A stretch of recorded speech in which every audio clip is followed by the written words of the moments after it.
Student, this is Chauhan. So बच्चों, आज हम यहाँ पर करने वाले हैं कुछ इंपॉर्टेंट क्वेश्चंस। जो चैप्टर का नाम है हमारा dual nature of radiation and matter, जो बच्चों क्लास 12th के स्टूडेंट्स के लिए हमारे काफ़ी इंपॉर्टेंस रखता है। तो चलिए स्टार्ट करते हैं। ओके, सबसे पहले यहाँ पे देखते हैं क्वेश्चन नंबर हमारा 1। क्वेश्चन नंबर 1 क्या है हमारा? Monochromatic light of frequency 6 into 10 की power 14 hertz is produce by a laser. The power emitted is 2 into 10 की पावर -3। यहाँ पे बच्चों ये क्या है? -3 वॉट। ओके, फर्स्ट क्वेश्चन क्या है यहाँ पे? What is the energy of the photon in the light beam. And second question है how many photons per second on an average are emitted by the source. Okay, तो देखिए यहाँ पे क्या है? एक मोनोक्रोमेटिक लाइट सोर्स है, frequency given है, यहाँ पर म्यू आपको फ्रीक्वेंसी गिवन है, ठीक है। पावर एमिटेड आपको दिया हुआ है 2 इंटू की power -3 what. What is the energy of the photon in the light beam. तो एनर्जी पूछ रहा है, आपको पता ही है बच्चों, each photon has energy. Energy of photon आप सभी को पता है बच्चों, क्या होते हैं? E = H × mu. ओके, अब यहाँ पे H की वैल्यू आपको पता है 6.6 × 10⁻34 होती है। ओके, कलर चेंज कर लेता हूँ इसका। ओके, एंड फ्रीक्वेंसी दे रखा है यहाँ पे, फ्रीक्वेंसी आपको ऑलरेडी गिवन है 6 × 10⁻14। तो इस तरीके से यहाँ पे आपकी एनर्जी निकल जाएगी। पहला क्वेश्चन यहाँ पे बहुत ही ईजी है, E = H × mu. Okay, second part में क्या है? If n is the number of photons emitted by the source पर सेकेंड। यहाँ पे n क्या है? कैपिटल N क्या बता रहे हैं यहाँ पे? नंबर ऑफ फोटोन्स एमिटेड पर सेकेंड। तो पावर इक्वल टू क्या होता है यहाँ पे बच्चों? n × E।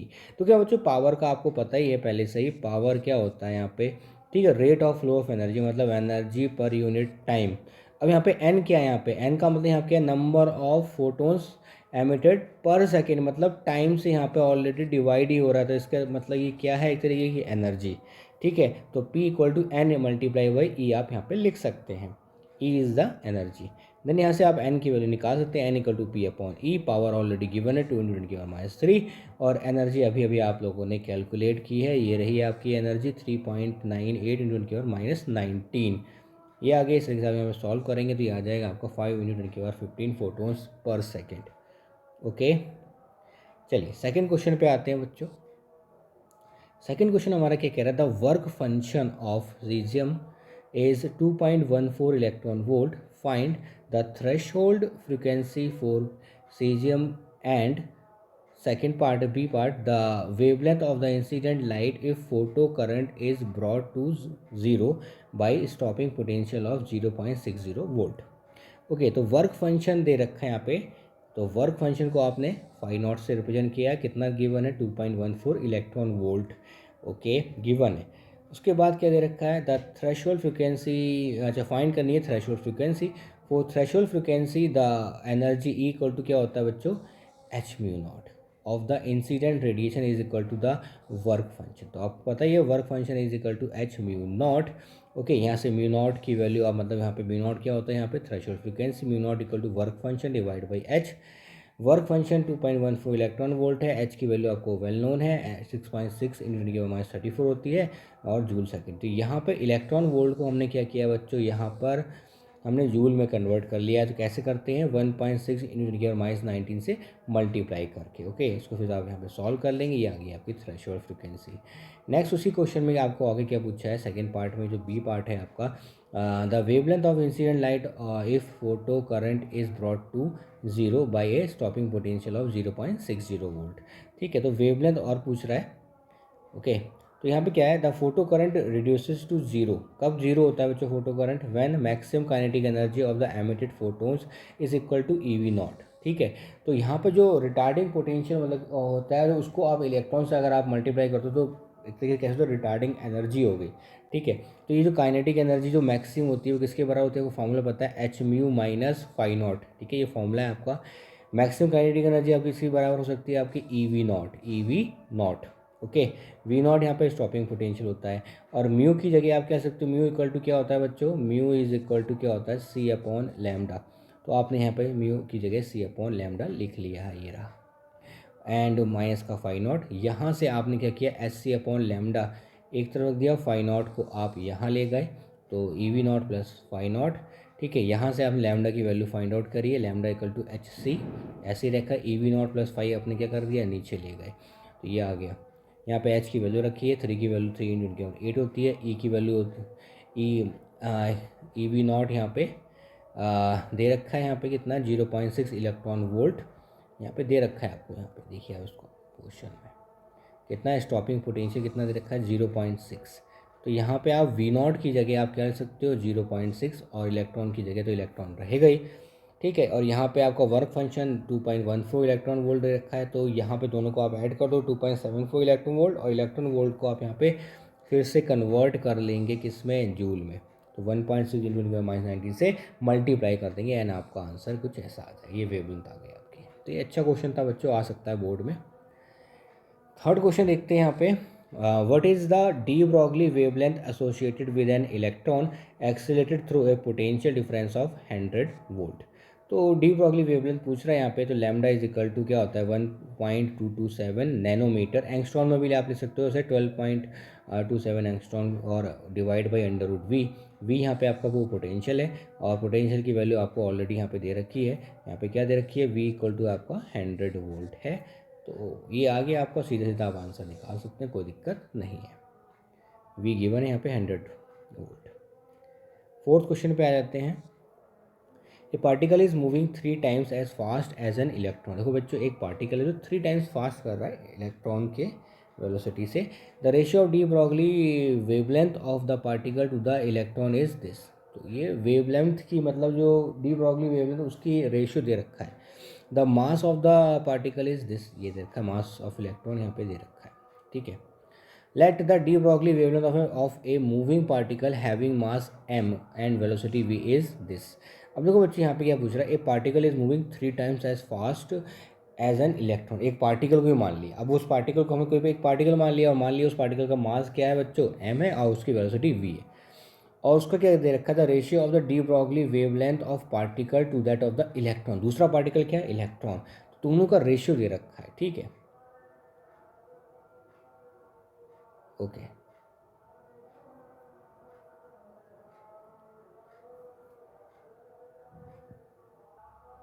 हाँ, तो यहाँ पे बच्चों the mass of the particle is, हमें उस पार्टिकल का मास निकालना है, ठीक है, जो हमने मास m माना है, ये इसकी वैल्यू निकाली। तो बच्चों हमें पता है कि डी ब्रॉगली वेवलेंथ क्या होगी पार्टिकल की, lambda equal to H upon m B.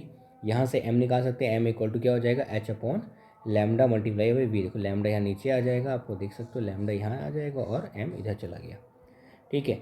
वो इलेक्ट्रॉन के लिए मास ऑफ इलेक्ट्रॉन क्या हो जाएगा, सिमिलर वे में इसी तरीके से लिखेंगे यहाँ पे एच अपॉन, यहाँ पे वेवलेंथ किसकी हो जाएगी, इलेक्ट्रॉन की, और वेलोसिटी किसकी होगी, इलेक्ट्रॉन की। यहाँ गिवन है यहाँ पे दोनों की वेलोसिटी का रेशियो वी अपॉन वी कितना दे रखा है, 3 दे रखा है बच्चों, यहाँ पे देख सकते हो, यहाँ दे रखा है, देखो यहाँ पे, तो a particle is moving 3 times as fast as an electron. तो यहाँ दे रखा है कि v equal to 3 times of velocity of electron. तो आप कह सकते हैं यहाँ पे v upon v e is equal to 3 हो जाएगा, ठीक है। तो गिवन है v upon v is equal to 3 given है, यहाँ पे आप साइड में ले सकते हो कि v इक्वल टू कितना है, 3 times of velocity of electron given है। और सिमिलरली वेवलेंथ क्या भी रेशियो दे रखा है 1.13 के बाद -4, ठीक है। अब देखो यहाँ पे हमने क्या किया, दोनों के मासेस का रेशियो ले लिया m अपॉन एम ई। तो m की वैल्यू कितनी है, अभी अभी हमने देखा m की वैल्यू है यहाँ पे h अपॉन लैम्डा v, और एम ई की वैल्यू दे रखी है h upon lambda e into v. h से h कैंसिल आउट हो गया यहाँ पे, जो सॉल्व करेंगे तो lambda e upon lambda multiply by v upon v. यहाँ से m इधर साइड में चला जाएगा, तो m equal to m e lambda e upon lambda into v upon v. अब यहाँ पे देखो बच्चों लैम्डा, अब यहाँ पे क्या क्या आ गया, देखिए lambda e upon lambda, lambda e upon lambda, तो यहाँ पे लैम्डा अपॉन लैम्डा ये, तो यहाँ पे उल्टा अगर चाहिए लैम्डा ई अपॉन लैम्डा, उसका रेसिप्रोकल ले लेंगे, उल्टा कर देंगे। तो यहाँ पे कर दिया ऑलरेडी 1 अपॉन 1.813 इंटू टेन के पावर -4। और यहाँ पे सेकेंड क्या दे रखा है, अगर आप लेना चाहते हो वी ई अपॉन वी लेना चाहते हो, तो ये क्या कर दोगे 1/3 कर दोगे। तो यहाँ पे भी वी अपॉन वी लेना, तो ये 1/3 हो जाएगा। उसको सॉल्व आउट कर लेना है, तो मास आ जाएगा आपको इतना, ओके।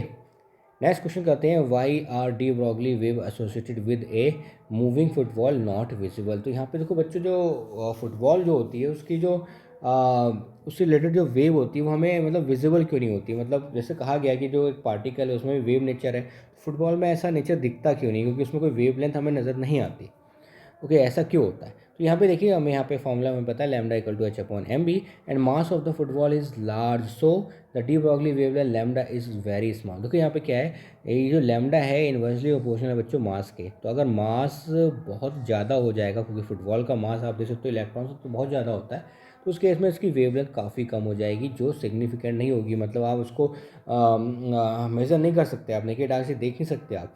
तो hence its wave nature is not visible, तो दिखता नहीं है आपको वेव नेचर, ठीक है। मतलब वेवलेंथ इतनी छोटी हो जाती है बच्चों, कुछ ऐसे करके, मतलब इसको मैं ये कह सकता हूँ, ये देखिए ऐसे करके वेव बन रही थी बहुत छोटी ऐसे करके। तो यहाँ पे सीधी लाइन दिखती है आपको इसलिए, ठीक है। तो नेक्स्ट क्वेश्चन पे आते हैं, question number 6। The photo electric cut off voltage in a certain experiment is 1.5 volt.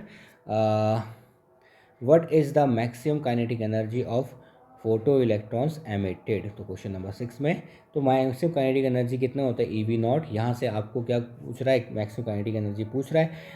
Voltage दे रखी 1.5, तो वोल्टेज आपकी 1.5, ई की वैल्यू आपने लिख ली 1.6 - 19, और यहाँ से आप निकाल दोगे सीधा सीधा जूल में आंसर आ जाएगा, कोई दिक्कत नहीं है। इजी क्वेश्चन तक आ जाते क्वेश्चन नंबर 7 पे। The work function of caesium metal is 2.14 electron volt. Okay, when the light of frequency this is incident on the metal surface, photo emission of electrons occurs. Calculate the maximum kinetic energy of the emitted electron. Second is stopping potential, and third the maximum speed of the emitted photo electrons. तो वही सबसे पहले maximum kinetic energy emitted by the photo electron. देखो पहले यहाँ पे given क्या क्या, देखो बच्चों वर्क फंक्शन गिवन है, इंसिडेंट फ्रीक्वेंसी 624, एच की वैल्यू आपको नोन है। काइनेटिक एनर्जी मैक्सिमम बराबर क्या होता है, h mu minus five not, ये फॉर्मूला पता है। एच की वैल्यू आपको पता है, म्यू जो गिवन फ्रीक्वेंसी है जो यहाँ पे दे रखी है, वर्क फंक्शन दे रखा है, when the light of frequency this incident, तो ये फ्रीक्वेंसी इंसिडेंट हो रही है, मतलब म्यू की वैल्यू गिवन है। तो एच म्यू हो गया माइनस फाइव नॉट मतलब वर्क फंक्शन दे रखा है, वो भी गिवन है आपका। इसको यहाँ पे आप क्या करोगे, इलेक्ट्रॉन वोल्ट को आप जूल में कन्वर्ट कर लोगे, मतलब 1.6 -19 से मल्टीप्लाई करके कर रखा है यहाँ पे मैंने ऑलरेडी, देख सकते हो आप, ठीक है। तो ये आ जाएगा मैक्सिमम काइनेटिक एनर्जी का फॉर्मूला ये है। और मैक्सिमम काइनेटिक एनर्जी होती है आपका ई वी, तो यहाँ से आपने वी की वैल्यू भी निकाल सकती है, वी निकाल सकते हो, तो kinetic energy maximum divide by E, तो ये वोल्ट में आ जाएगी, हो गया आपका stopping potential. And kinetic energy होता है आपका 1/2 mv²। और क्या पूछ रहा है आपसे, मैक्सिमम स्पीड पूछ रहा है। तो स्पीड जब जैसी बात आएगी तो kinetic energy is equal to 1/2 mv² होता है। यहाँ से आपको वी की वैल्यू निकालनी है, तो v² इक्वल टू क्या हो जाएगा आपका, 2 इधर चला जाएगा डिवाइड बाई एम, और यहाँ v अंडर रूट में आ जाएगा, ठीक है, v equal to under root this. उसको आप यहाँ पे सॉल्व करेंगे बच्चों, ये आंसर आ जाएगा 3.323 × 10⁵ मीटर पर सेकेंड। थोड़ी कैलकुलेशन लेंदी हो सकती है, ओके। तो इस तरीके से क्वेश्चन अगर आप प्रैक्टिस कर लेते हो तो वहाँ पे बहुत ज़्यादा दिक्कत नहीं होगी।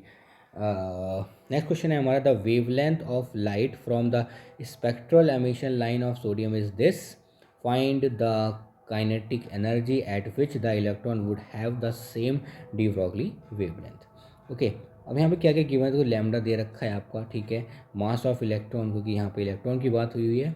The wavelength of light of spectral emission line is this, the kinetic energy at which the electron would have the same D Broglie wavelength, ठीक है। तो यहाँ इलेक्ट्रॉन, मास ऑफ इलेक्ट्रॉन पता है, एच पता है, सेम डी ब्रॉगली वेवलेंथ की बात हो रही है। तो यहाँ पे लैम्डा इक्वल टू क्या होता है, काइनेटिक एनर्जी के टर्म्स में हमने यहाँ पे बात कर ली है, फाइंड काइनेटिक एनर्जी है ना, तो काइनेटिक एनर्जी के टर्म में हमने डी ब्रॉगली इक्वेशन लिख ली है, lambda equal to H upon under root of 2 times of m e into k. तो यहाँ से के की वैल्यू निकालनी, तो क्या करेंगे, दोनों तरफ हम यहाँ पे स्क्वायर कर देंगे, तो यहाँ से के आ जाएगा, k equal to h² upon 2 lambda square mass of electron. और यहाँ पे आप सीधा सीधा सॉल्व करना है, आपको मास ऑफ इलेक्ट्रॉन पता है, एच की वैल्यू पता है, और वेवलेंथ भी दे रखी है।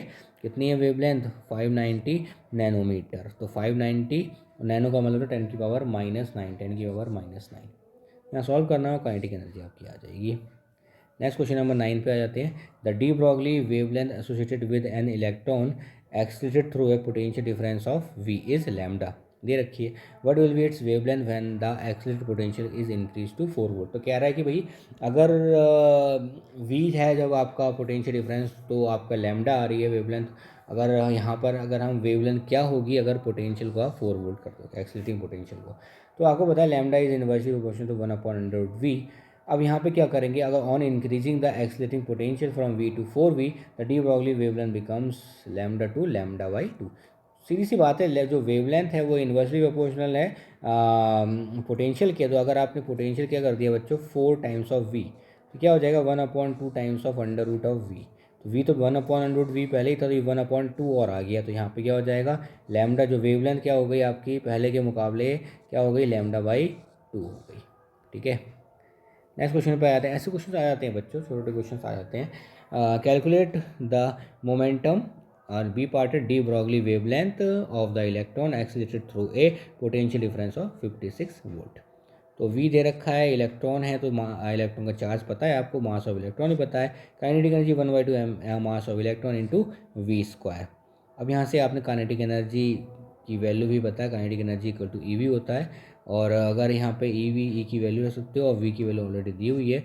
Put the value of kinetic energy in equation 1। ठीक है, तो काइनेटिक एनर्जी की वैल्यू रख दीजिए यहाँ पे, ये आ गई आपकी।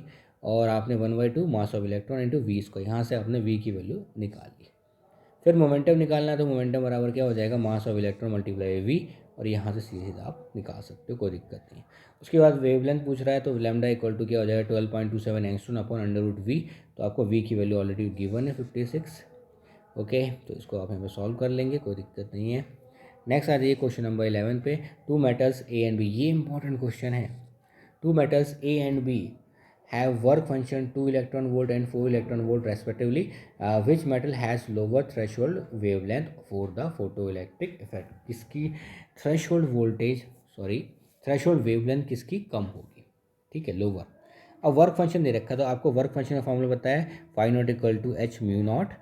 म्यू नॉट की जगह आप सकते हो सी अपॉन लैम्डा नॉट। ठीक है, और यहाँ से लैम्डा नॉट निकाल सकते हो, लैम्डा नॉट बराबर एच सी, तो ऐसे ही रहेगा और फाई नॉट नीचे आ जाएगा। इससे ये पता चला, देखो एच सी तो कांस्टेंट है, इसका मतलब जो लैम्डा नॉट है inversely proportional to phi not, दोनों एक दूसरे के मतलब रेसिप्रोकल हैं। मतलब अगर वर्क फंक्शन ज़्यादा होगा बच्चों, तो वेवलेंथ कम होगी। ठीक है, अब यहाँ पे वर्क फंक्शन किसका ज़्यादा है, वर्क फंक्शन ज़्यादा है आपका बी वाले का। तो बी वाले का देखो आप वर्क फंक्शन ये है, ए वाले का कम है। तो अगर जिसका वर्क फंक्शन कम है तो उसकी वेवलेंथ ज़्यादा होगी, थ्रेशोल्ड वेवलेंथ। तो ठीक है, तो ए वाले की वेवलेंथ ज़्यादा होगी। ठीक है, क्वेश्चन नंबर 12 पे आते हैं। ये भी बहुत इंपॉर्टेंट है, अच्छे से करके जाना बच्चों। Figure shows variation of stopping potential v not. ठीक है, वी नॉट यहाँ पे स्टॉपिंग पोटेंशियल है with the frequency mu for two photo sensitive materials M1 and M2। ठीक है, एक ग्राफ दे रखा है। ठीक है, यहाँ पे किस किस के बीच में एक स्टॉपिंग पोटेंशियल वी नॉट और फ्रीक्वेंसी के बीच में, दो मटेरियल्स के लिए M1 और M2 के लिए। Why is the slope same for both line, दोनों के लिए स्लोप सेम क्यों है। Second, for which material will the emitted electrons have greater kinetic energy for the incident radiation of the same frequency, justify your answer. ठीक है, तो पहले देखते हैं कि यहाँ पे दोनों का स्लोप सेम क्यों है। देखिए यहाँ पे बच्चों, देखिए ये ग्राफ दिया हुआ होगा आपको, वी नॉट वर्सेज फ्रीक्वेंसी। यहाँ पे आपको पता है Einstein photo electric equation, E V naught equal to H mu minus phi naught. और यहाँ से आप वी नॉट बराबर निकालते हैं, V naught equal to H upon E mu minus phi naught upon E, ये आ जाएगा। अगर आप देखिए यहाँ पे स्ट्रेट लाइन है तो Y equal to M X plus C. ठीक है, अब इसको विद कंपेयर करते हैं, Y equal to M X plus C, मतलब इक्वेशन ऑफ लाइन, देखो यहाँ लाइन ही तो है इस दोनों। ठीक है, इनको कंपेयर करते हैं इस इक्वेशन नंबर 1 से। तो अगर हम यहाँ देखोगे दोनों को, तो बच्चों यहाँ पे एच अपॉन ई यहाँ पर क्या आ रहा है, यहाँ पे किसके बराबर है, स्लोप के बराबर। तो यहाँ पे एम इज़ द स्लोप और स्लोप की वैल्यू आ गई एच अपॉन ई। और यहाँ पे एच अपॉन ई दोनों क्या रहते हैं, कांस्टेंट है, एच भी कांस्टेंट, ई भी कांस्टेंट। तो यहाँ पे इसकी वजह से स्लोप क्या रहेगा, यहाँ पे जो स्लोप दिख रहा है ना आपको, ये जो स्लोप दिख रहा है, ढलान जिसे कह सकते हो, ये क्या रहेगा, कांस्टेंट रहेगा दोनों के लिए। तो कोई भी मटेरियल हो यहाँ पे स्लोप ऑलवेज क्या रहने वाला है, कांस्टेंट, इस वजह से। फिर क्या कह रहा है, for which material will the emitted electrons have greater kinetic energy. ठीक है, काइनेटिक एनर्जी किसकी ज़्यादा होगी, kinetic energy maximum equal to होता है h mu minus h mu not. For metal M1 the threshold frequency is lesser than M2। देखो यहाँ पे, देखो बच्चों, थ्रेशोल्ड फ्रिक्वेंसी ये है आपकी म्यू नॉट 1 और ये म्यू नॉट 2। तो मेटल 1 की थ्रेशोल्ड फ्रिक्वेंसी कम है, आप देख सकते हो यहाँ पे। तो जिसकी फ्रिक्वेंसी कम होगी, ये कम हो गई, ये वैल्यू कम हो गई, ये वैल्यू कम हो गई, तो आप जो सब्ट्रैक्ट कर रहे हो तो कम से कर रहे हो, तो ये वैल्यू क्या होगी ऑटोमेटिक, या कह सकते हो ये वैल्यू क्या हो जाएगी, ज़्यादा। ठीक है, तो for metal M1 the threshold frequency is lesser than M2, so the kinetic energy maximum जो kinetic energy is larger for metal M1, so metal M1 will emit photo electrons of higher kinetic energy. तो इस तरीके से आप यहाँ पे कर सकते हो। मुझे लगता है आपको क्वेश्चन अच्छे लगे होंगे। अगर कोई डाउट है तो कमेंट बॉक्स में आप कमेंट करके पूछ सकते हैं। ओके, बच्चों, और क्वेश्चंस अच्छे से लगा के जाइएगा आप लोग, ठीक है। All the best for your board examinations. Thank you very much.